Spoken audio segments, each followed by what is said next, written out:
Welcome back to another episode of Allen Police Behind the Badge. We're your hosts, Officer Sam Ripamani and Alexis Birmingham. And today our guest is Officer Matt Johnson. Welcome. Hello, guys. Yeah, thank you. It's a big seat to fill. Thanks for coming on. We've been wanting to get you on for a while. That says a lot. Thank you. Following chiefs and deputy chiefs and NFL players and D1 athletes. And down to me. Now the best. Oh, well, I don't know about that. So we'll get into what you do for the department here in a minute.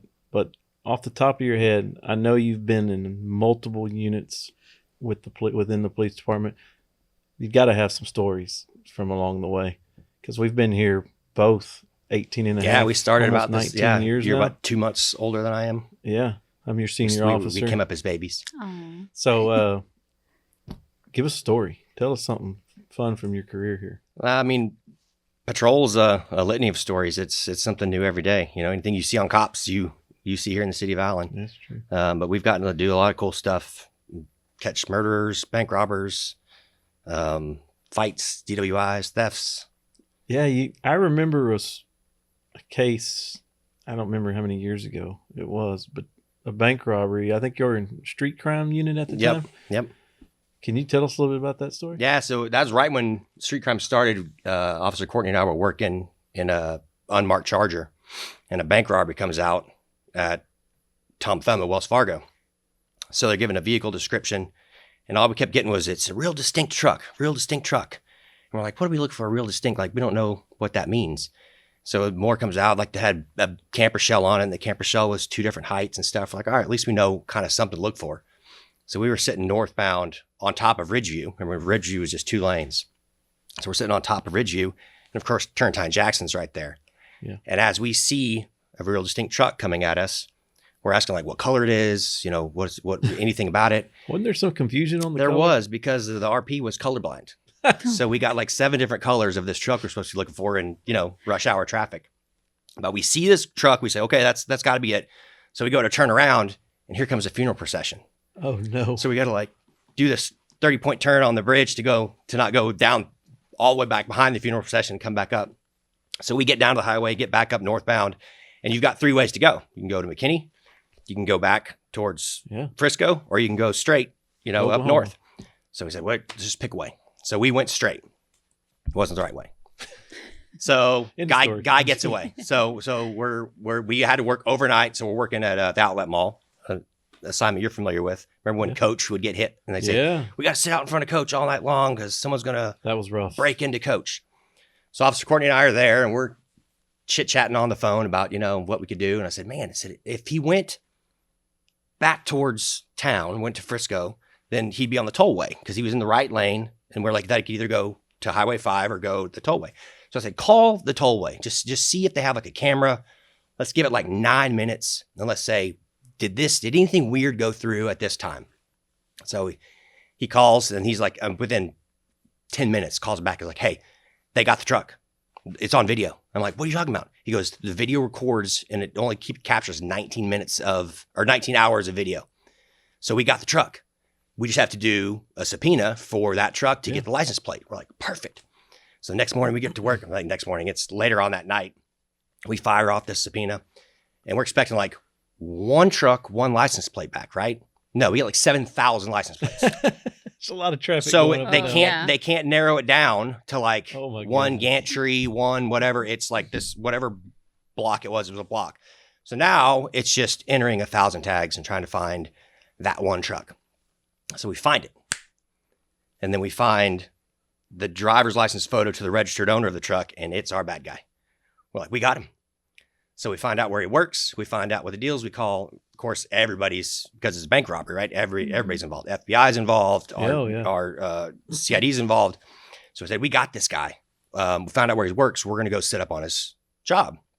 Well, it's an electrician company where they have 35,000 work trucks that are all identical. Was it Denton County area? It was Denton County. Yeah. Yep. So we're all the way out far, far west Denton County. So we find out that all these guys, before they get back to the store or the shop or whatever at 4:30, hang out at QT. So like, we'll go to QT, we'll nab this guy. There's like 30,000 trucks in the parking lot. Everybody's just milling around. They all look the same. They're all wearing the same outfit. We're like, this is impossible. So, all right, someone sit on the guy's truck, and when someone walks to the truck, then we'll go run in and nab him. Great. So we got a guy parallel to the truck. Okay, I got a guy walking through the truck. So we start rolling in. Well, it is like this eternally long bay of like garage doors and equipment sheds and stuff. And we're just flying through this place. We slam down, get this guy, take him into custody, put him in the back of the car. And FBI's there and they want to talk to him. So they talk to him in the back of our car. We're like, cool, kind of high-fiving and stuff. And we're done. And like the time delay it took for everybody else to get there, like it's all over. But like people are still flying in the parking lot. This guy that owns electrician place is losing his mind. And we're driving like that in the parking lot. We're like, we got this guy. We can't tell you what he's done, but it's pretty bad. So they're like, don't tell anybody about this. Don't do any press releases on this thing. It'll all come out. I'm like, all right, cool. So we're finish our high fives and we go back and we go to his house and recover a bunch of the money. And then we're driving back to work. We've been up like 36 hours by this point. Wow. So we're tired. Get up the next morning, nothing in the news. Kind of wait. Next day, nothing in the news. That Friday, FBI nabs the guy. And we're like, FBI? It was us. We did this. The FBI didn't have anything to do with it. So that was kind of those things where you're like, I see how all this works now. Grabbing the yeah. So the FBI nabbed this, and he'd been doing this. He was called the nice guy bandit or something, but he was a note slider. So he'd come in and slide you a note and say, hey, I need. Yeah, he was like an old country fellow. Mm-hmm. Wasn't there what I can't remember, was something with his wife or she there was had a backstory to why he was doing it. Diabetes or something, and he couldn't afford that's what it was. the She was insulin. real sick. So then he started to rob banks and was like, hey, this is easy. So then he would just keep robbing banks. I remember him trying to say she was real sick. And then they found out what was her illness, and she's like, diabetes. Yeah, diabetes. I'm like, I'd like to rob a bank maybe. But yeah, I guess you do what you have to do at that point. But yeah, FBI nabs the guy. We're like, okay. So you were in street crimes. That's no longer around anymore, right. That unit. Can you explain what street crimes was? So we kind of have an offshoot of that. What we were tasked to do at the time, we had a bunch of house burglaries. Mm-hmm. So we were tasked to put burglars in jail. And this is where they would like kick your back door while you're at work, take all your stuff. And it was a lot of different groups. Well, we identified a bunch of different groups and we started to take them all to jail. Mm-hmm. And then we had one kind of specific guy that kept hitting Alan over and over and over. But every time he was in a vehicle, but the vehicle had modifications to it every time. So like the first one had a paper tag and like stock rims. Second one had aftermarket rims and a paper tag. Third one had a dealer tag or a regular hard tag and stock rims and like some more stuff. So like, how are we going to find this car? So we kind of did the same thing. We put in a request for all the cars that were registered from this date to this date that would have a paper tag, what got paper plates and what got hard tags in that same time frame, and found this car. So we were like, it's in Richardson. We're going to go see if we can just drive around that neighborhood, drive around some apartments and see if we can find this thing. Well, we're going southbound and we get off at like Arapahoe or something. And in the parking lot of the gold seller is our car. Oh my God. I'm like, you've got to be kidding me. So Wow. slide in there on all four wheels and there was our car. So we got the car. We, did some investigative work. And lo and behold, a couple days later, this guy gets caught during a burglary in Allen and goes to jail. Wow. Well, we want him to go out and show us all these houses Mhm. because he's super talkative. So it's like, we show us the houses that you hit and we can kind of clear some of these up. So we had a couple of like broken back windows, but like didn't look like entry was made and stuff. So we're driving up Angel and we're driving by this neighborhood that had a couple of those. And he's like, yeah, I hit this neighborhood. I hit the street right here. And we're like, you've got to be kidding. Like we didn't think it was one of his, but it was one of his because most of his were on the west side. So this guy's talking and he's like, you know what? I really want Whataburger. So we had gotten this guy out of county jail. Like he's in handcuffs and a jumpsuit in the back of the car. And he's just showing us all these houses that he hit so we can clarify them all. Mm-hmm. He goes, I really want Whataburger. I said, man, I'll buy you Whataburger. I said, but would you do a video for us on how to not get your house burglarized, like what you're looking for? Mm-hmm. And he's like, absolutely. So this dude just kind of monologued for about an hour while we're eating Whataburger. And I'm just kind of remembered all these questions.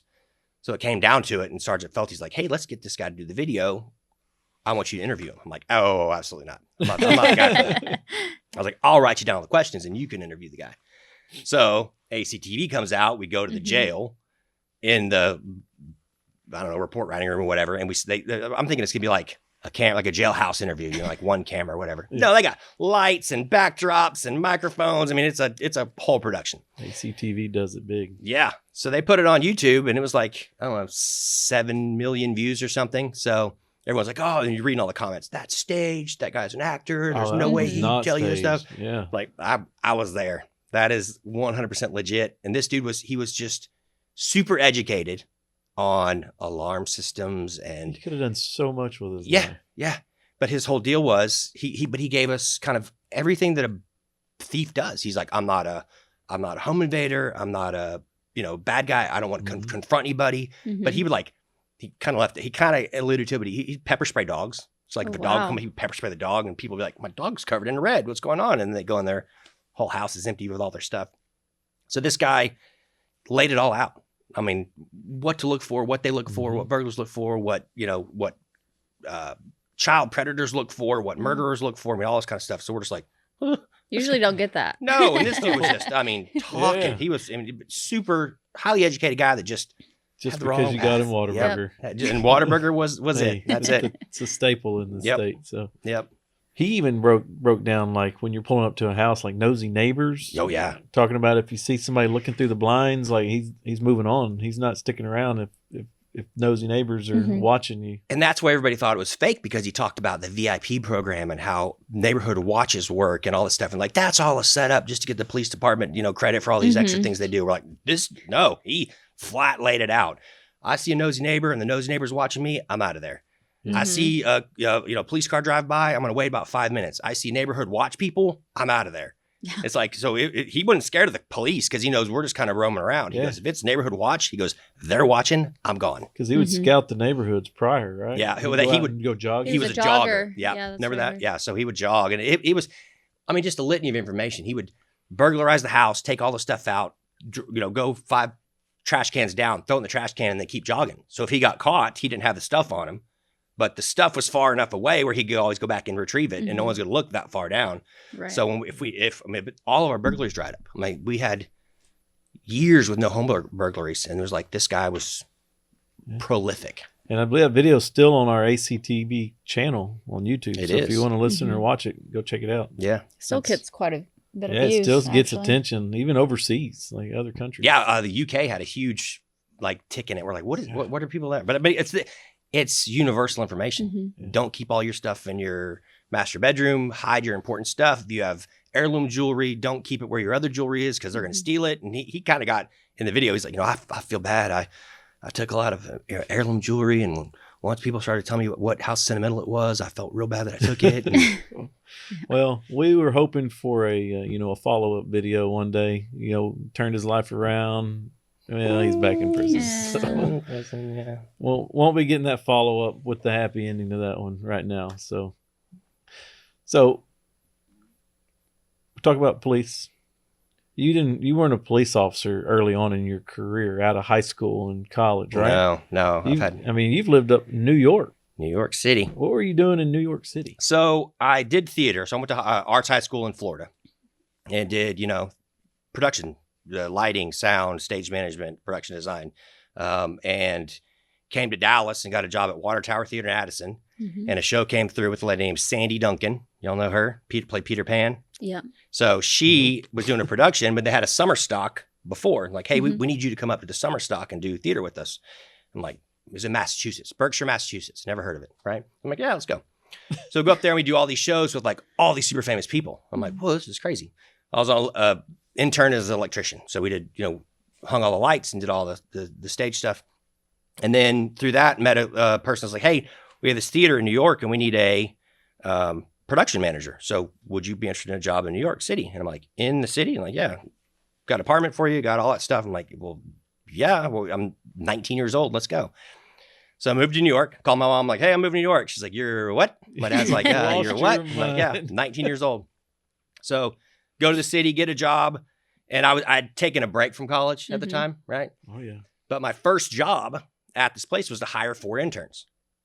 So I'm like, okay, so there's this stack of resumes, and I'm talking an inch thick each one.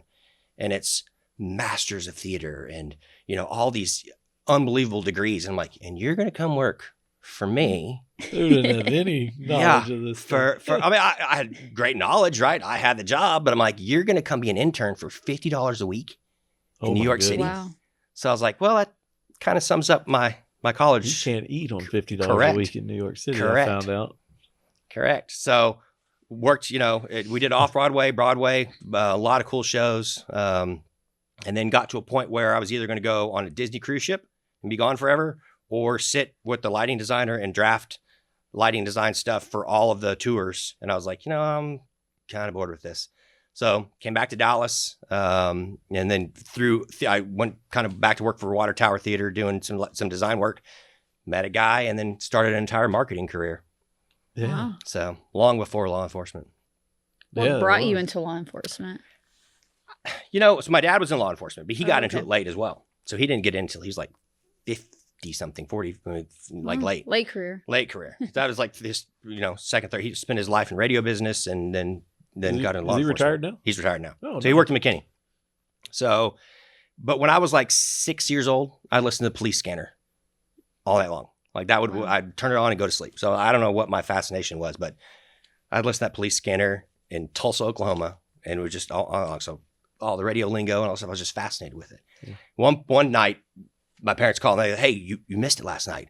A guy crashed his motorcycle. We lived in a neighborhood that's under construction. Guy crashed his motorcycle. There was fire trucks and police cars and stuff. I'm like, why didn't you wake me up? Like it was 3:00 in the morning. I'm like, that's all, I like all that stuff. So got done with my marketing career. I'm like, you know what? I'm gonna just take a shot and be a cop. I'm like, well, go to McKinney. Your dad's there. I was like, I don't know. Law enforcement, getting into it, right? It's the hardest job to get, easiest one to lose. So I was like, I didn't want to go there and have something go wrong or go, oh, he didn't make it, and then it reflects poorly on my dad or whatever. So I'm like, I'm just gonna go. I lived in Allen, liked the city, loved it. We built a house here. So I was like, I'm just gonna go see what Allen's got. Like your own path. And yeah, just did my own thing.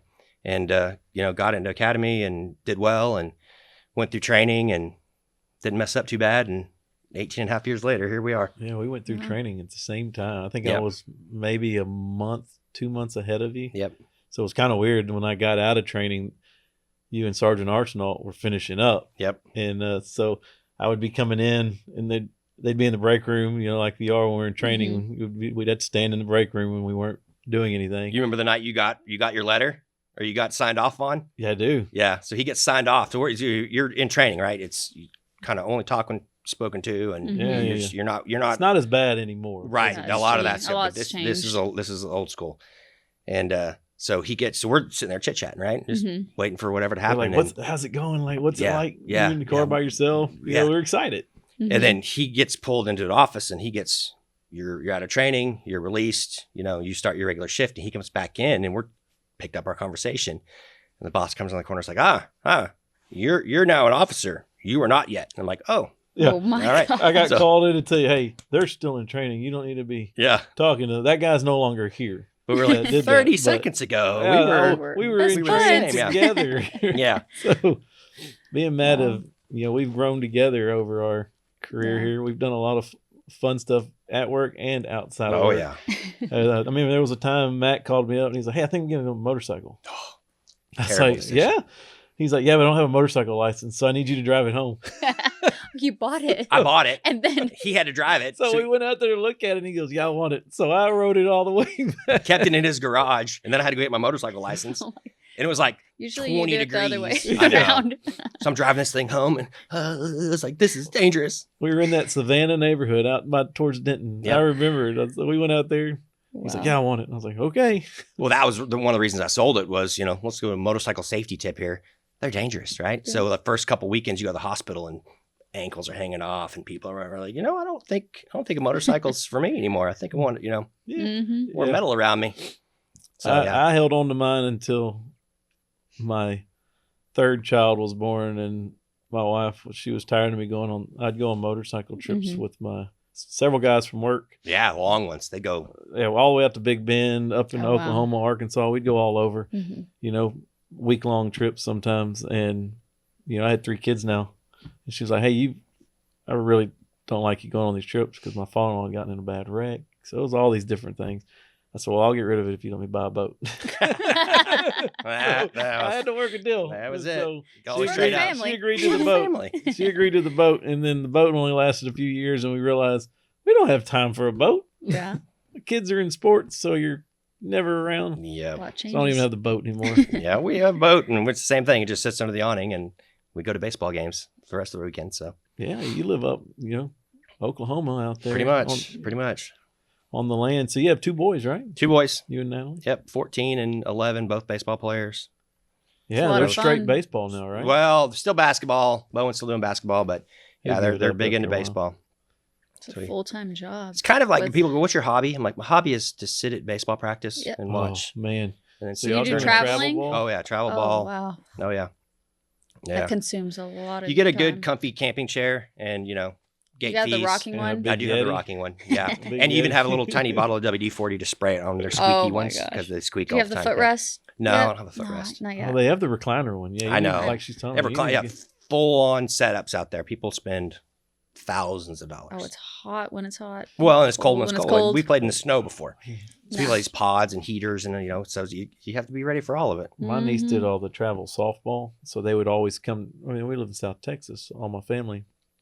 They would be up in Dallas at least 3 to 4 times a year for tournaments, and I mean, they would go to Colorado, they'd go to all these different states, and it's like you said, they all have their chairs, their coolers, things. It's a setup. This certain setup they all bring to every Mhm. tournament. And they're Snacks, just- drink mixes, sunscreen. and then their younger kids are just running wild. They're wherever. feral. They Yeah. just run, like you see them at the end, like That's a good way to put it. Yeah.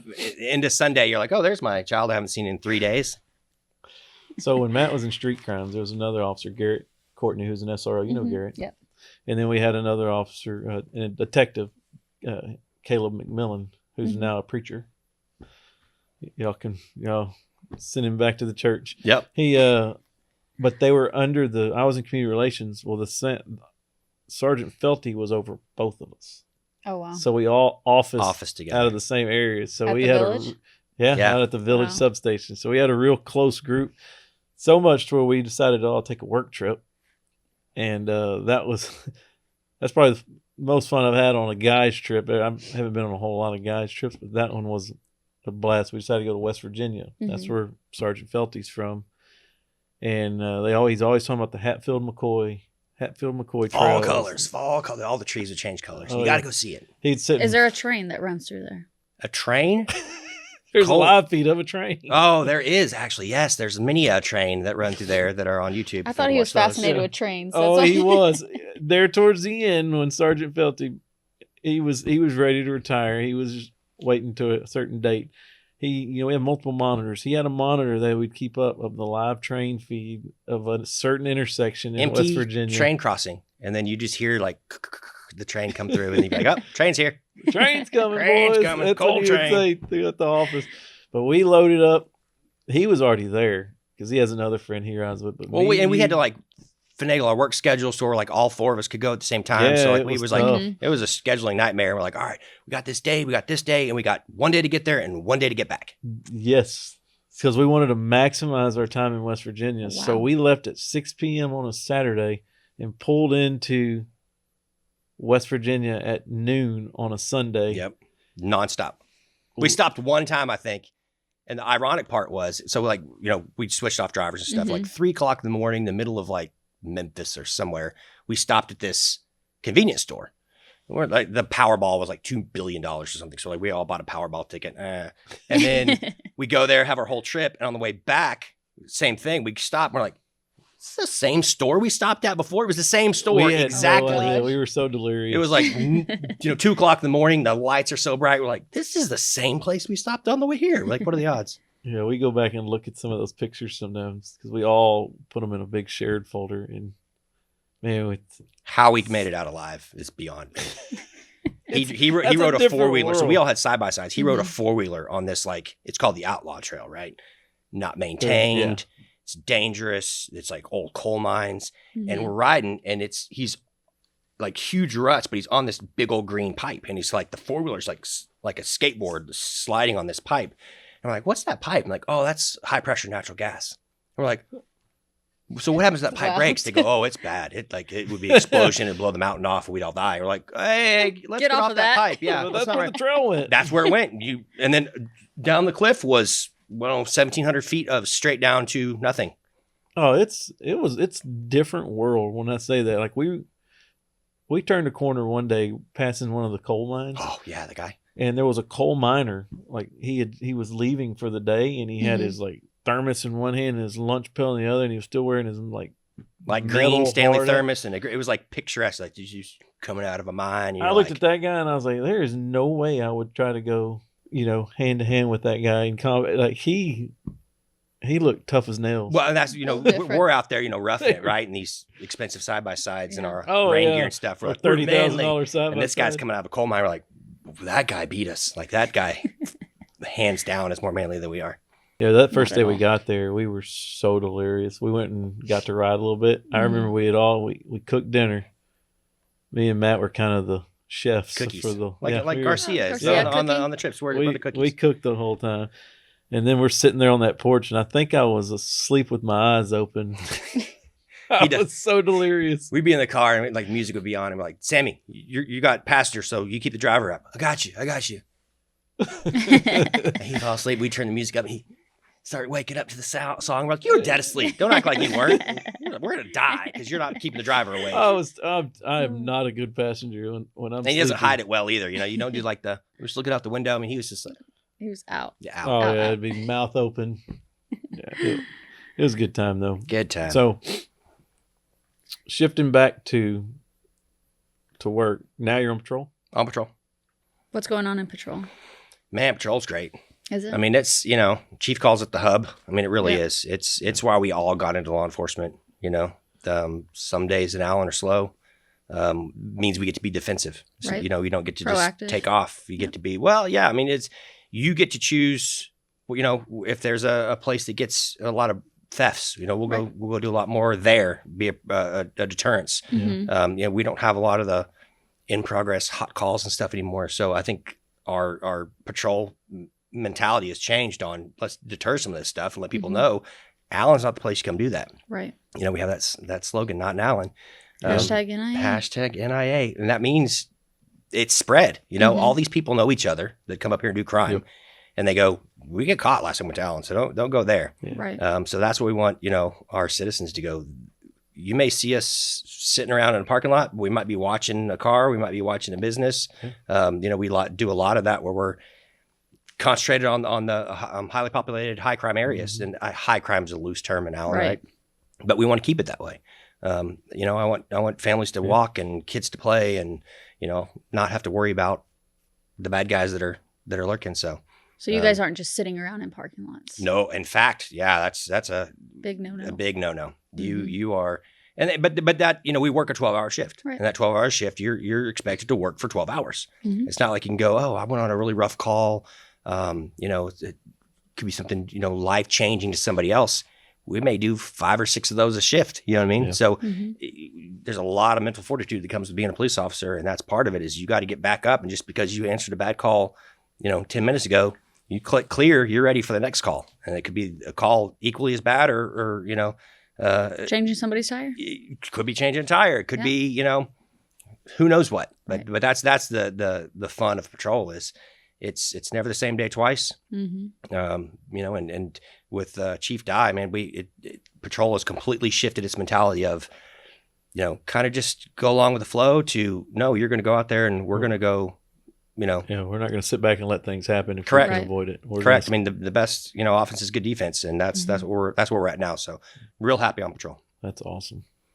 Are you any other units like specialized? I'm a crisis negotiator. Used to be Okay. called a hostage negotiator, but we really don't do much hostage negotiation anymore. Right. Which I got into. That's kind of part of my thing. Was I was in marketing. I was in sales, Okay. and I could basically tell you within 6 or 7 scenarios of what this person, what their buying technique was going to be, Mm-hmm. whether they were going to really buy or not. So I had it down. I said, it's going to be 6 of these things. If it's this,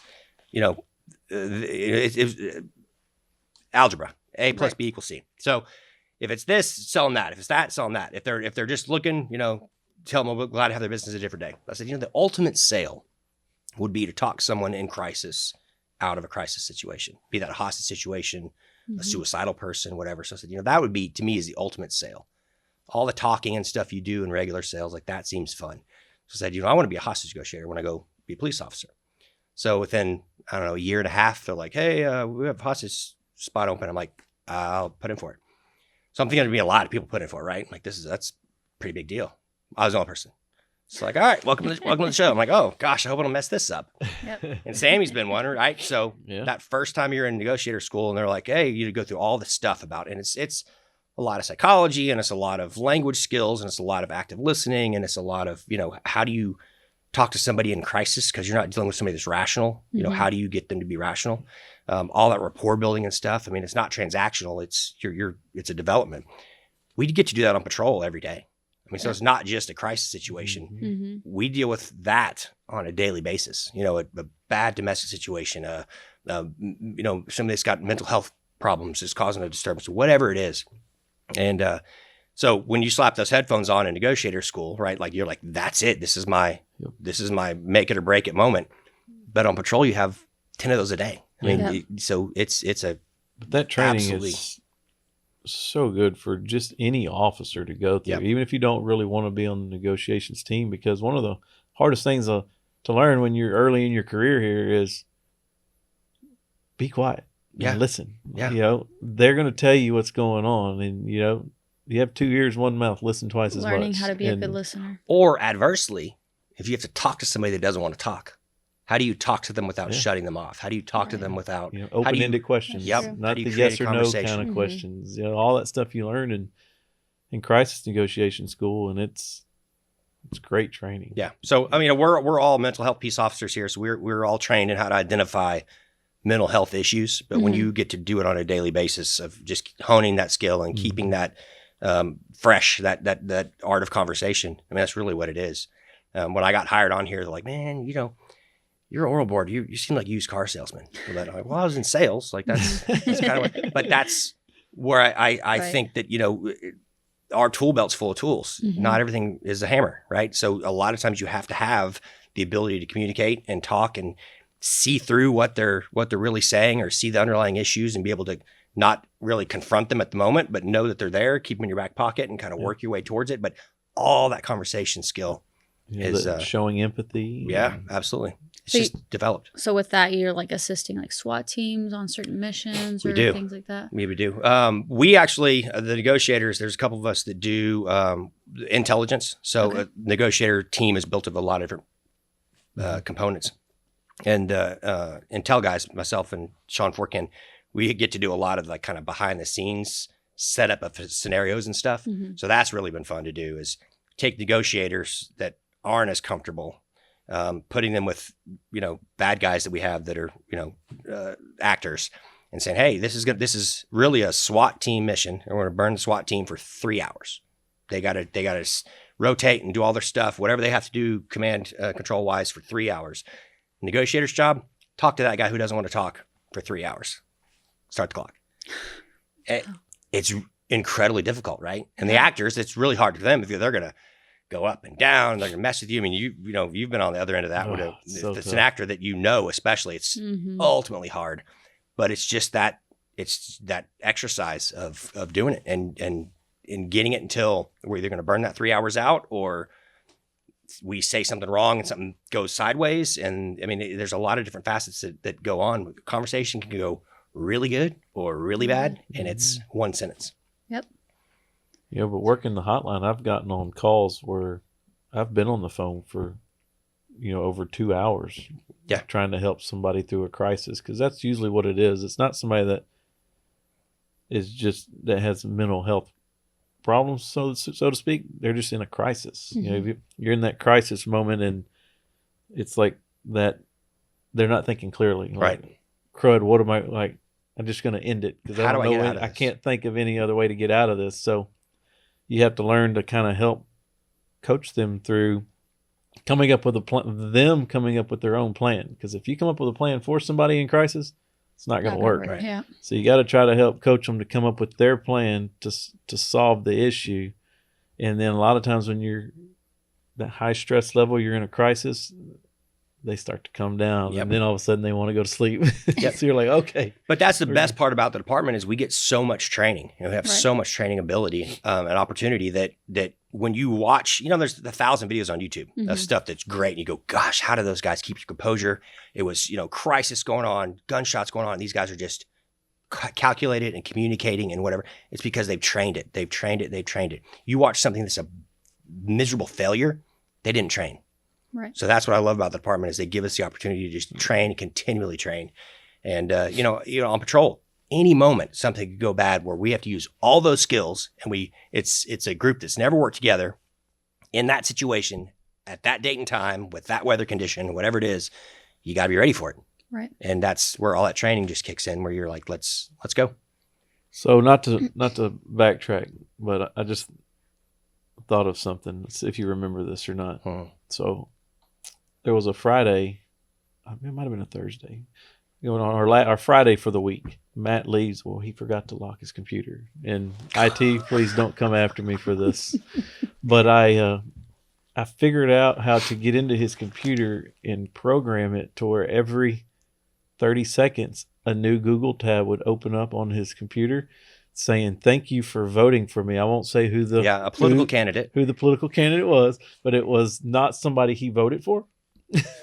So every 30 seconds, a thank you page would pop up, and I forgot about it. And I went home for the weekend, and I come in on Monday, and it's just me and Matt there, and I'm sitting there in his office, and all of a sudden he starts saying a few choice words, and he's like, "Something is wrong with this computer. I do not know what's." And then I remember, I'm like, "Oh." He's like, "I came in and there was 1 million tabs open." Tens of thousands of tabs were open. And you can't click each. I mean, you can't, get rid of them all. It was click, click, click. And you have to go up because they were cascading, right? And they're still coming up. Because he had stuff open in there that he didn't want to close it all out. So he had to go through and manually close all those. And he thought somebody had hacked his computer, scams. He's just giggling. I'm like, And I couldn't hold it in because he was calling IT, and I was like, "Oh man, I'm totally busted." He calls IT, but then I had to.